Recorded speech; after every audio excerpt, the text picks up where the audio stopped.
To have a good harvest, one must plant good seeds and must also use the right kind of fertilizer.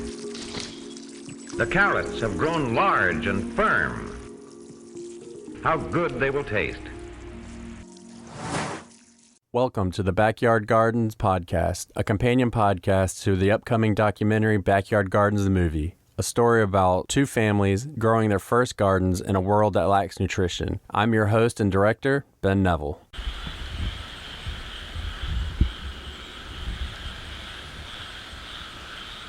That's the sound of beautiful rain and frogs, something we haven't heard in about a month here. Love the sound of rain. Gotta water the plants, right?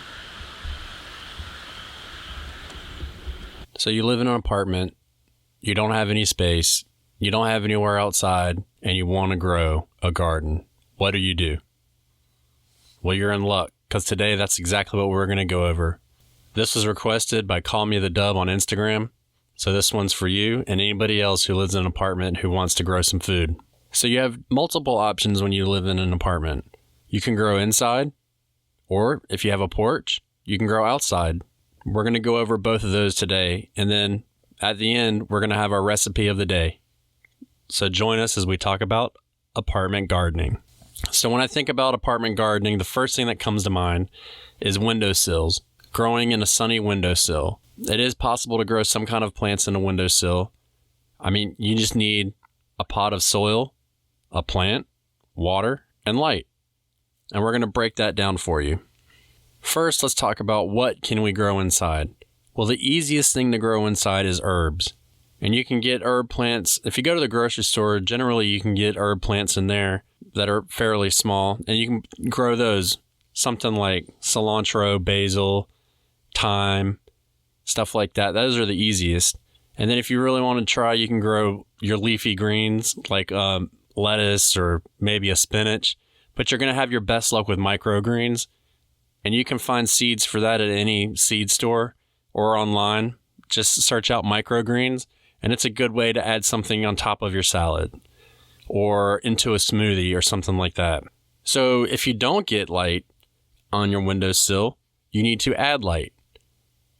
And I know for me, at first, when I was thinking about adding light to an indoor garden, it was a very daunting thought.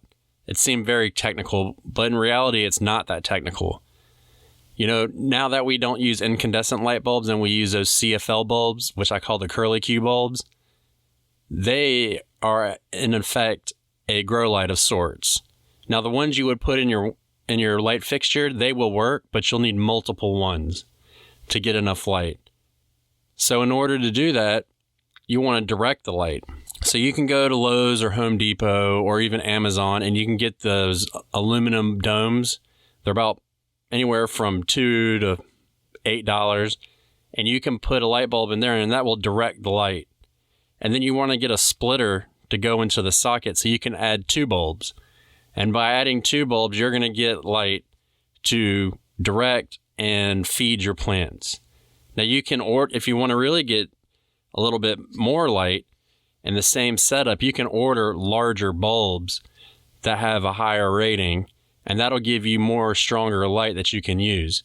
Now use that setup, which is the aluminum dome, a splitter, and then two larger bulbs in which you would normally put in your light fixtures to grow my seeds and to keep my tropical bonsai inside in the winter, and they all grow. So it is a possibility. You can do LED lights, and that's a great option too because they're energy efficient and they don't run as warm.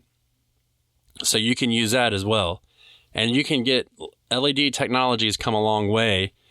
I have a little gooseneck clamp LED fixture that has two different light bars on it. It's like, I'd say it's about $20 maybe 15.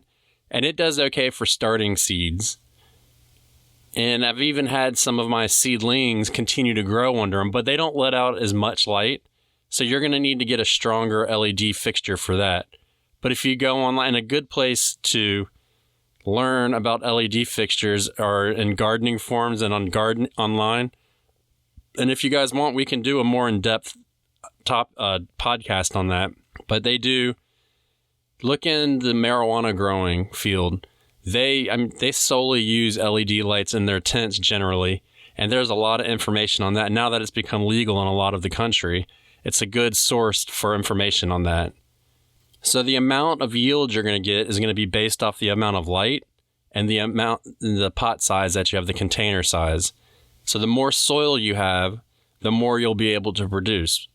But if you can't have a big pot, then just put what you can in your windowsill or inside and grow what you are able to. I mean, you can't break the bank or you can't add on to your apartment.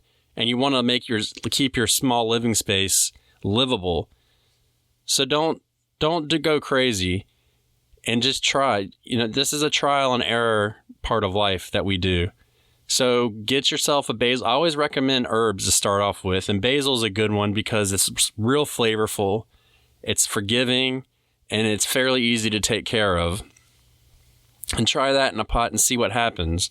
And if you're going to grow inside, you can get something like a shelf, like a multi-tiered shelf.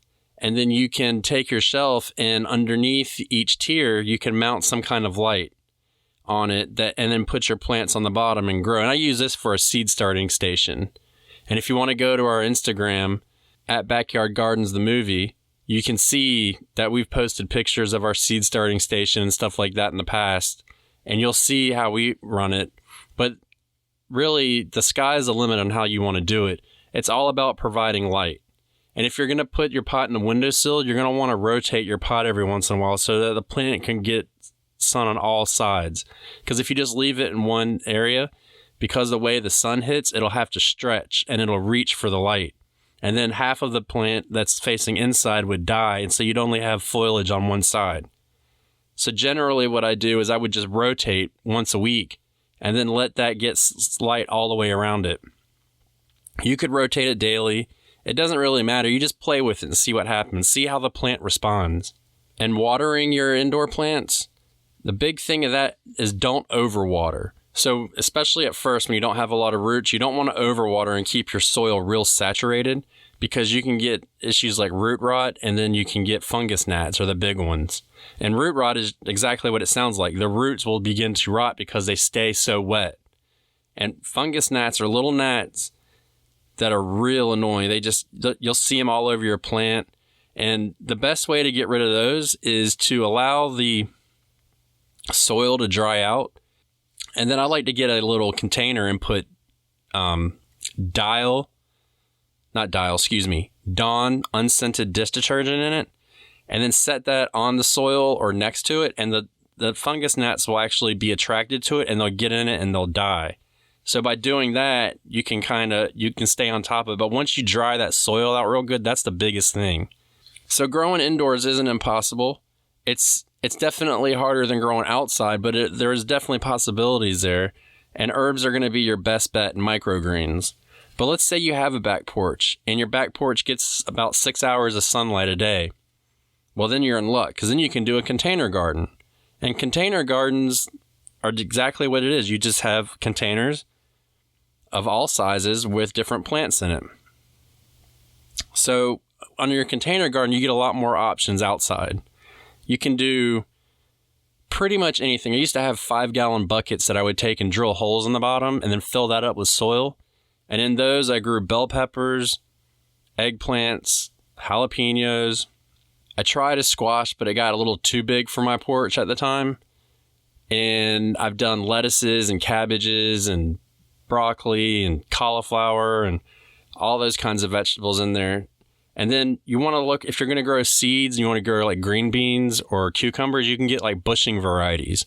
And that way they don't trellis, they just grow in a bush. And they're not GMO, they're hybridized, which means the seeds have been bred to form a bush. Nothing's been added to the seed. So you want to definitely look for smaller varieties of vegetables to put into your containers. And it's a great time for that because we see that more and more every year. We're seeing different container-friendly varieties. And if you look on the back of the seed pack, it'll say container-friendly most of the time. So it's the same idea as inside. You need 6 hours of light. The only difference is adding a light. I wouldn't really recommend adding a light onto your porch, but it is possible. you're going to have that 6 hours of sunlight. And then watering is the same idea. You don't want to keep it saturated because when you grow in a container, it's not like in the ground where the water, you could overwater, but it'll go somewhere else. Eventually, that container will just stay so saturated that you can get root rot from it. So you want to be careful of that. And then if you grow outside, you have the benefit of different seasons. Well, it could be a benefit or a downfall, but you can have different seasons. So in your summer, you would grow your warmer varieties, and then you would rotate and do your fall varieties. So that's a really good thing to have too, because you want to maximize your space that you're using. And then if you, for some reason, you don't want to try bush varieties and you want to try, your standard trellising or larger plants, you can always try to have a vertical garden, which is simply where you take your plant and you grow it up. Instead of just letting it grow anywhere, you have to cage it or stake it and grow it up. So it's real popular. A lot of people do watermelons. You can do that. It's not the easiest because you still have to have a way to support that melon, which has seemed like, I don't know what it's called, but it's like a pantyhose hammock for the watermelon. So the watermelon will just rest in it and keep the pressure off of it, or else it'll just tear the whole plant down. But you could do regular cucumbers and green beans. It's just you have to keep in mind that they get really big, so be prepared for that. I've seen upside down tomato plants before. They have special pots for it where the tomatoes will grow down, but those already grow up, so you could do those in a container anyways. You could build some kind of strawberry pot system where you can buy them where they're just clay pots with different openings along the sides and plant your strawberries.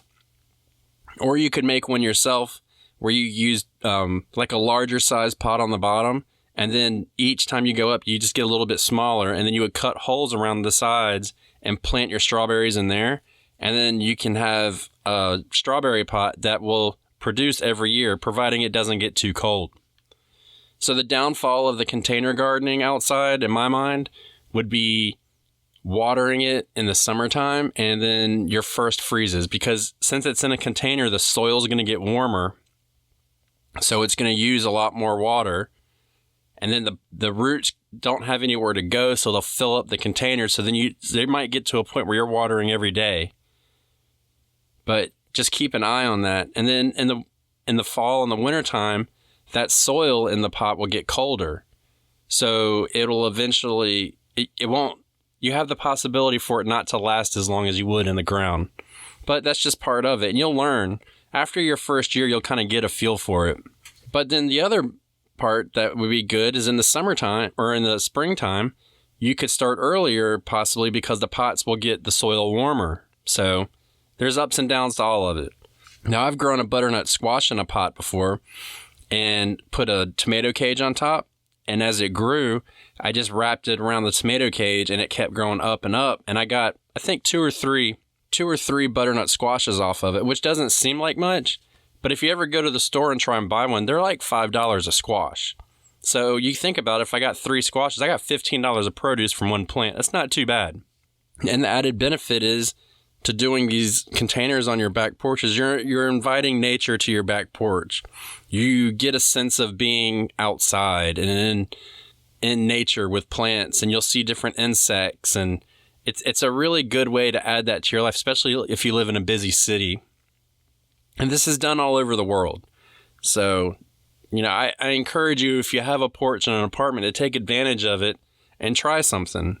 And let's say you have a porch, but you don't want to put many plants on it, and then inside you don't have a lot of room, or you just don't want the hassle of having stuff like that in your house. What do?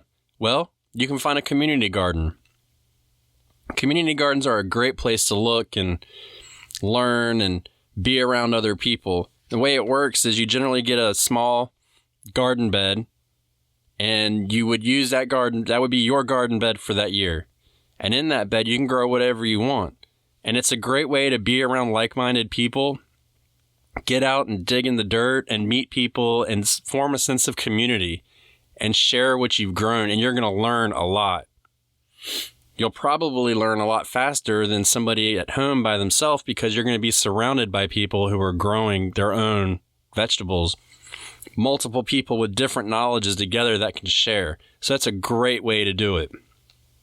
And if you want to find a community garden, just go on Facebook and Google in your area, whatever your city name is, and then look up community garden. You might find something that way. A lot of places, they generally, in my experience for our film, we're trying to work in finding a community garden now to participate in our film in our area, and we're having a hard time because they're not having websites, but they have Facebook pages. So that's an option. You have an extension service in your state. If you just look up, like I live in North Carolina, if you look up North Carolina Extension, it'll pop up. And a lot of these people, they will help guide you in the right direction that you need for a community garden. Or you can look up your state. They might have an agency that just focuses on community gardens. Now, it's not going to be a big agency. There might be 1 or 2 people working there, but they can point you in the right direction and help you. That's just something to look for. So you definitely have options if you live in an apartment. It's not like, oh, I can't grow food, because what we're doing here with our documentary and this podcast is we want people to learn how to grow their own food. We want people to enjoy that, and we want to bring that back into our lives. And so these ways make it possible, and it's out there. You just have to want to look for it and find it. And it's amazing what you can do inside a house. I mean, if you had the space. Let's say you live in a 2-bedroom apartment and you're like, I'm just going to turn one room into a full garden. There's a possibility you could do that. With enough lights, you could do anything.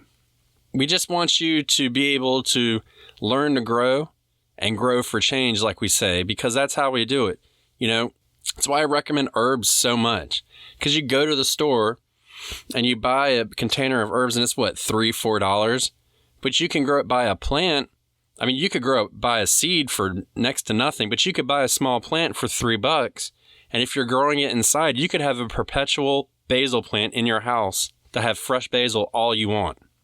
And then if you know that you don't want to grow it all year long, you can cut your basil back and you can trim it. You can freeze it. You can preserve it. You can do a lot of things with it. So it's a great way to, add that flavor into your lives and your meal. And I mean, I don't know if you've been around a basil plant, but your whole house smelling like basil, at least for a while, it'd be great. So think about it that way. And then the last thing that I'm not really going to get much in depth on, because I personally I don't want to say I have no interest in it for me, but it's just never really crossed my radar, as hydroponics. And that's definitely an option, and you can do that. So try that. If you want, I mean, you can look into it. If you guys want me to do a podcast on it, I'll definitely research it and get some history. I might even try and get a guest on to talk about hydroponics if you're interested. But it's definitely, you can produce food and a lot of food through hydroponics if you want. To me, it just seemed a little too technical for what I was willing to do. But if you're into building something and you really want to test and experiment, that's a great option for you as well. So as we promised today, we are going to have, for our recipe, we're going to have 2 ways to make pesto. We're going to have a regular recipe for pesto, and then we're going to have a vegan way for pesto.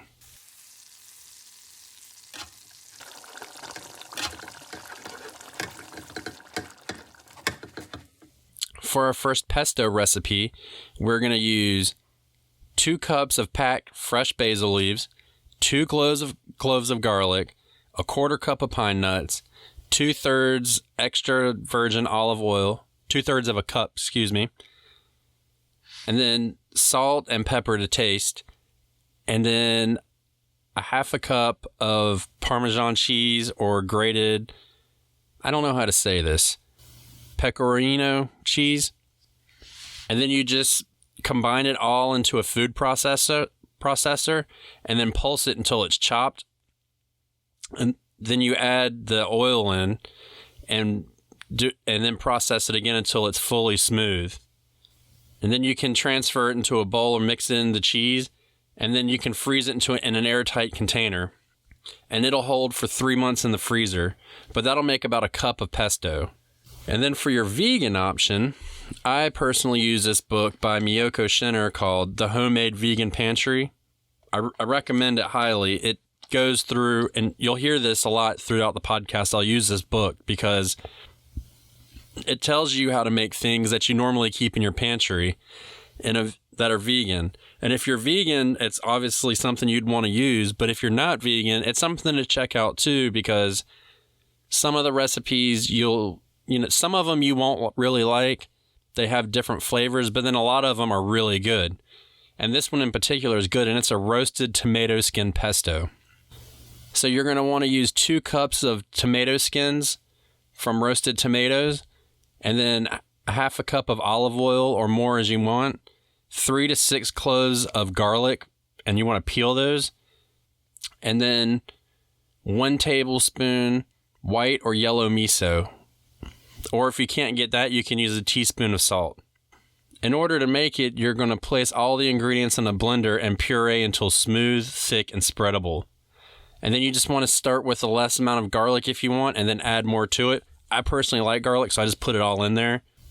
And then it'll thicken as it sits. And it can be refrigerated in a jar for up to 3 to 4 weeks or frozen for up to a year. And then pouring a layer of olive oil on top of it will keep it fresher for even longer than 4 weeks in the fridge. And that'll make a half a cup to a cup of this pesto. So this doesn't have your basil in it, but you could add some in there. But it's a pesto flavor. A pesto flavor. So give one of those recipes a try and let us know how you like it. If you want to find us, you can find us at backyardgardensthemovie.com. And then Facebook and Instagram's Backyard Gardens the Movie. We also have a Facebook group on Backyard Gardens the Movie Facebook page. You can check us out there and leave us a review and a comment and give us a rating, and it'll help us to get more people to see and learn about gardening, because that's our ultimate goal, is to get people to learn how to provide nutrition in their lives. So let's learn to grow and grow for change. Have a good one. Thanks. Now you know why people feel like celebrating at harvest time. All over the world, people have feasting and good times when the crops have been gathered in.